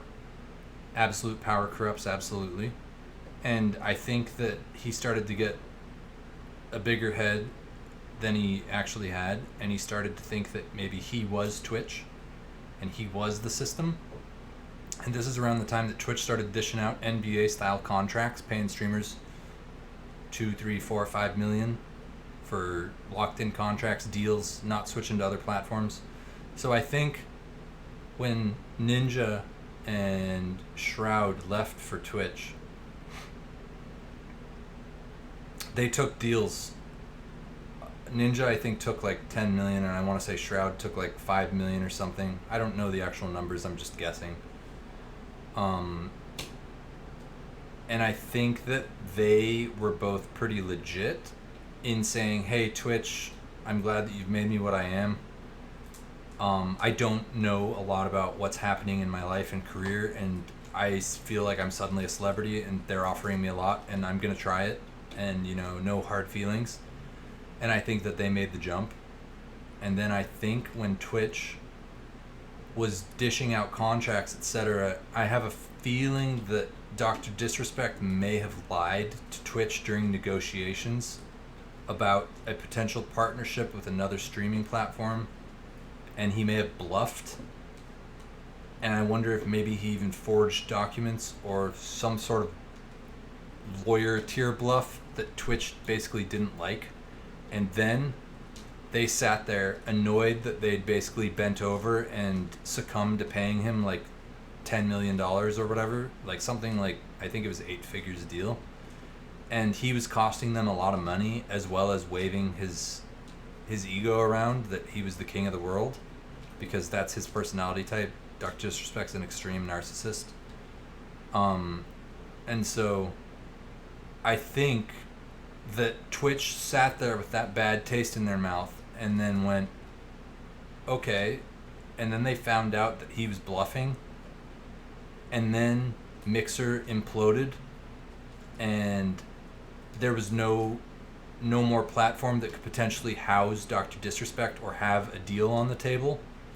And rather than keep paying Dr. Disrespect to be a cocky asshole and to some degree feel like he's bigger than Twitch and biting the hand that's feeding him, like a Dennis Rodman type, I think that they said, hey, what if we just end Dr. Disrespect's contract, and let's just pick up Shroud and Ninja, who never had any bad blood with us and were always very genuine when they left Twitch and didn't know what was ahead of them. Meanwhile, Dr. Disrespect was probably negotiating as a true professional. The guy is like 45 years old or something, or 39 or he's older and more intelligent. And so he probably was hardballing them really hard and being an asshole and using a lot of lawyers and flexing the money that he had. And Twitch probably didn't like dealing with him because he's probably really annoying to deal with. He probably had a huge ego. Plus, didn't he sleep with some random underage girls at TwitchCon, or like 18-year-old girls while he has a wife, while he has kids? Is that Tiger Woods' role model to you? So is that the face of Twitch? A 40-something-year-old guy that cheats on his wife and kids with random 18-year-olds at Twitch? That's the face of Twitch? Let's make the face of Twitch probably Shroud and Ninja again. I don't know if we want this guy out there being the face of Twitch. I think that's what happened. So nobody's confirmed it. I'm sure that they had a backdoor in the contract that they could end it at any time, and I think that they did. I think that they feel that they're better off. Dr. Disrespect can go do whatever he wants on YouTube, but I think that he's soured his name in the industry. And I think if I dig deeper with all my connections, I think that I'll find exactly what I just told you to be true. Pretty sure. The other possible theories are multiple women have probably come forward and claimed he raped them or something. And there's a secret lawsuit happening behind the scenes. And then he's going to have to Kobe Bryant style pay them off or something. Just like Kobe Bryant, the guy who died in the helicopter crash that everybody loves, was convicted of raping 2 women while he was married with kids. That's usually the time that you lose your sponsorships in the corporate world. When you cross that line, that's usually how it goes. So I think that's what happened. That's my opinion on it. There might be more to it. It's probably unlikely that he did anything like that, but I'm saying that the stuff that I do know that happened basically was like a bad influence. Like, it was bad for the image. Like, the same way you wouldn't want Artemis as the face of Twitch. I'm just probably not the best main face. I'm more of like a niche slice of the pie, you know? I'm a random jackass, you know? I'm not trying to do any of that. Am I surprised I haven't been banned yet? No. Why would I get banned? What have I done? Twitch is really, really cool with me, man. You gotta realize, I was one of the first streamers on Twitch. Back when I got partnered, Lyric had like 1,500 viewers. He was the biggest streamer in the world. The other biggest streamers had like 400 viewers, 300 viewers. Yeti Nation had 300 viewers. Kusho had 450 viewers. Lyric had 1.5k. You gotta realize, I was one of the first people on Twitch streaming. I used to talk to the admins and shit, and they'd be like, Artemis, don't say that. You can't talk about sex. You can't talk about STDs on stream. You can't talk... Dude, they used to all the time tell me, and I'd be like, yeah, guys, I'm trying to, like, whatever that line is where I'm Howard Stern of Twitch. I was like, just tell me. I'm not trying to, like, push the envelope. I think I called, like, you know, remember I called Russian caliber some Russian slur one time. That was a no-no.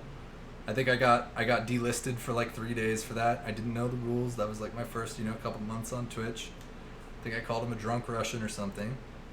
But, now we know we're not allowed to do that. Yeah, man, when someone had 20 to 50 viewers with QMG Saint. Yeah, man. Yeah, so why would Twitch ever ban me, man? I'm one of Twitch's OGs, dude. I've done like weird interviews at TwitchCon and stuff where like, I don't know what type of promotional content I've been part of Twitch's. Like, who knows, man? I have the OG wristband, man. I have the unlimited drinks wristband if I go to TwitchCon, etc. I mean, I did make Twitch a good amount of money back in the day. Not that much, but I mean, I can say I was one of the pioneers of Twitch's early platform. When no one was on Twitch and people thought it was crazy, I was on Twitch when nobody thought any of this shit would work. So, yeah, I think Twitch treats me fairly because of that. And also, I mean, I know multiple people at Twitch in the physical form. We've met, we've had drinks together. We've talked about stupid shit in video games. Like, we have a deeper connection. They know that I'm not up to like no good.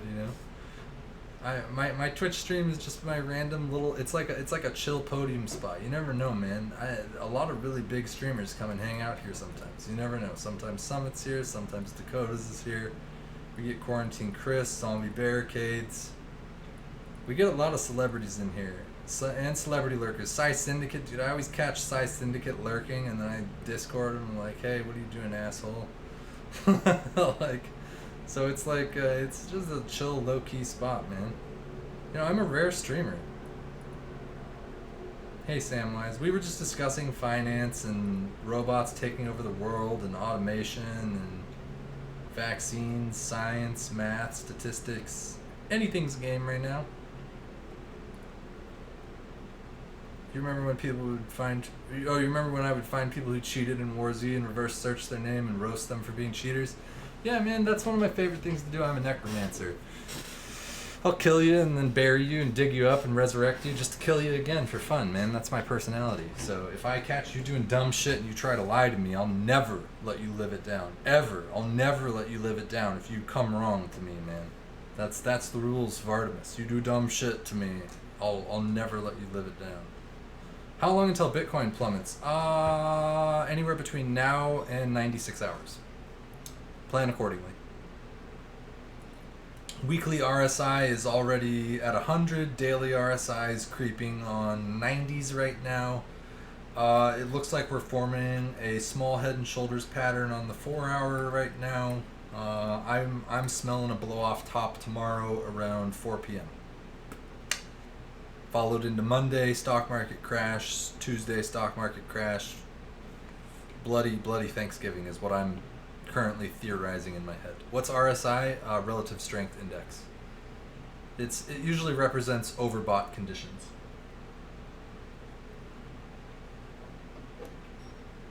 It's been 6 years since then. Time flies. Yeah, it has, man. This is the kind of content you need in your life. Yeah. Yeah, the stock market is really hedged in tech right now. It is scary. It is a little bit scary, but man, it's always a good time to buy $100 worth of Bitcoin, man, and just forget about that shit. Just throw it in the black hole and forget about it, man. Just, Although, not right now. No. We buy big red dildos, guys. Big red dildos. That's all we're interested in, man. If you're new to the stream, big red dildos. That's the name of the game. Big red dildos, baby. I want to see just the biggest red dildos ever. I want to see one that's like fucking 3 inches on my screen right now. I'm talking a big fat dildo bar, man. I want to see fucking so much volume. I want to see the volume just fucking go through the roof. Just fucking give me a fucking hell's candle right now is what I'm looking for. Give me a hell's candle.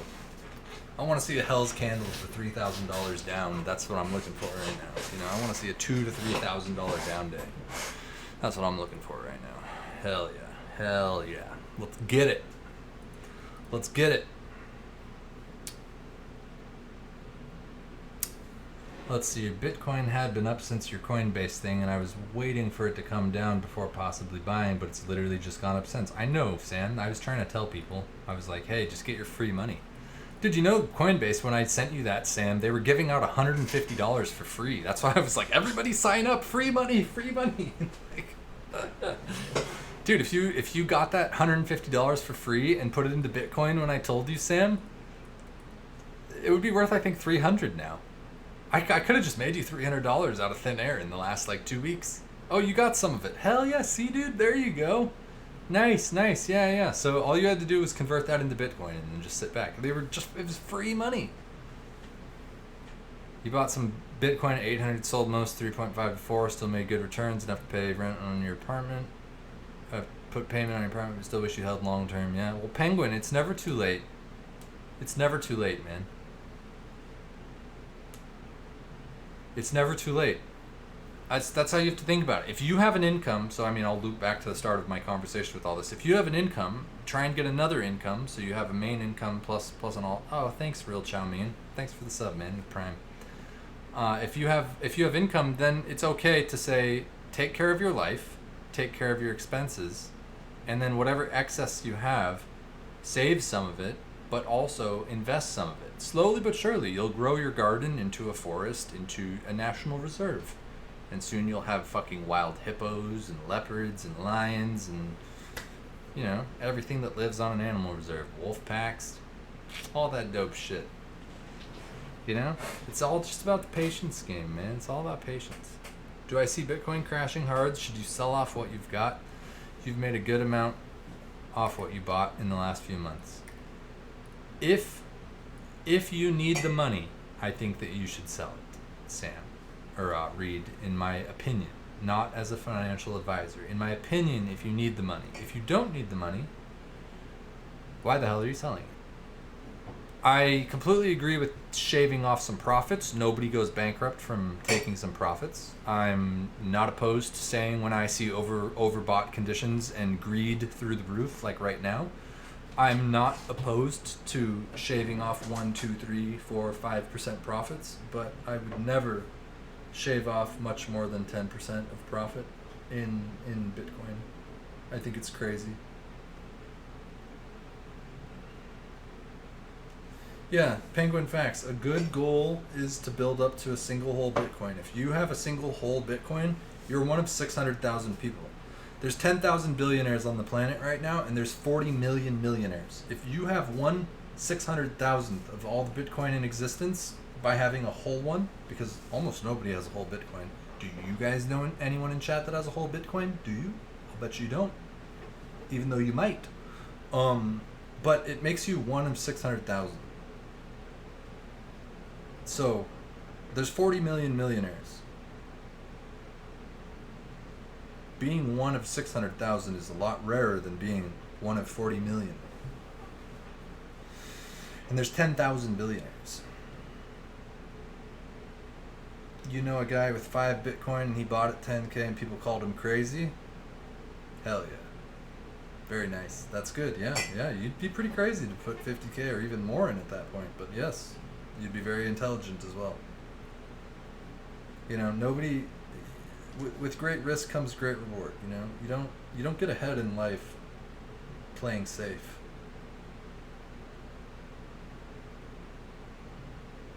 But other than that, no, 99% of people you know don't hold crypto or even have half a Bitcoin. Exactly. That's why I'm saying, if you understand that your entire goal in life right now is to acquire 1 Bitcoin, you're so far ahead of the rest of the population as soon as you realize that.